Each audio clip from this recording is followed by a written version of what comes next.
Clarissa Azalia Tafagnia, mahasiswa Universitas Negeri Yogyakarta, Prodi Tata Rias dan Kecantikan. Nah, kali ini aku ingin sharing sama kalian tentang Pilkada 2020.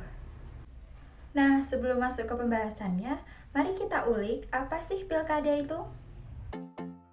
Pasti kalian tahu kan pemilihan kepala daerah yang diadakan di beberapa daerah di Indonesia yang bertepatan pada tanggal 9 Desember 2020. Pastinya pemilihan kepala daerah itu penting loh. Menurut Wikipedia, pemilihan kepala daerah atau pilkada dilakukan secara langsung oleh penduduk daerah administratif setempat yang memenuhi syarat. Pemilihan kepala daerah ini untuk memilih yang pertama, gubernur dan wakil gubernur untuk provinsi, yang kedua, bupati dan wakil bupati untuk kabupaten, dan yang ketiga, wali kota dan wakil wali kota untuk kota.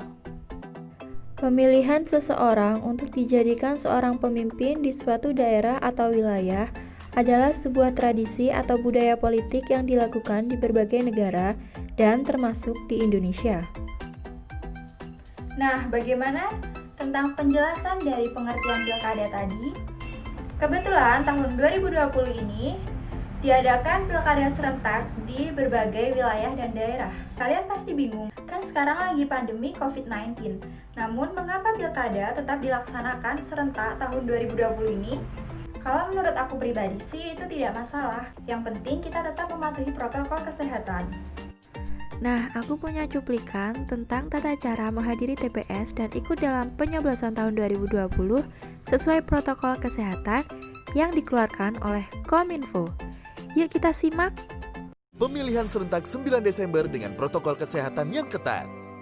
Bawa KTP, alat tulis, dan masker. Dilarang membawa anak-anak. Datang sesuai jadwal yang tertera pada C pemberitahuan.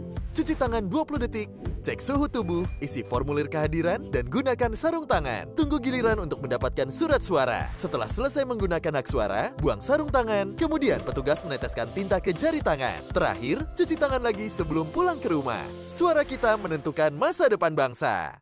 Oke, sekarang ikutin aku dan kembaran aku nyoblos. Jadi aku mau ke TPS buat nyoblos Pilkada 2020. Ini suratnya.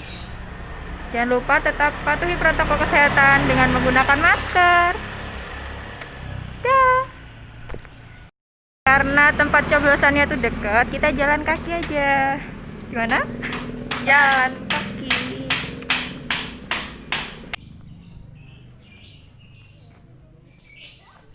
Kebetulan aku dapat di TPS 12 dan ini suasana di dalam TPS 12. Oh iya, nggak lupa tadi sebelum masuk dicek suhu, pakai hand sanitizer dan sarung tangan. Pertama-tama kita berikan surat undangan kepada petugas KPPS 4 dan 5 dan mengambil surat suara kepada petugas KPPS 3. Selanjutnya menuju bilik pencoblosan. Oke, aku nyoblos dulu ya. Dan di sini tempat untuk memberikan tinta pada jari kelingking kita. Finally, aku udah selesai nyoblos dan yuk kita keluar dan jangan lupa buang sarung tangan yang telah kita pakai ke tempat sampah yang telah disediakan. Ini dia, jangan lupa nyoblos ya, jangan golput. Nah, jadi aku udah selesai nyoblos, itu tadi kegiatan aku nyoblos sama kembaran aku. Nah, sebagai warga negara yang baik, dan untuk kalian yang sudah cukup umur dan memenuhi kriteria-kriteria untuk mengikuti pemilihan umum atau pemilihan kepala daerah, yuk ikut nyoblos. Karena satu suara dari kita akan menjadikan Indonesia semakin maju. Makasih udah ikutin aku dan kembaran aku nyoblos. See you in next video.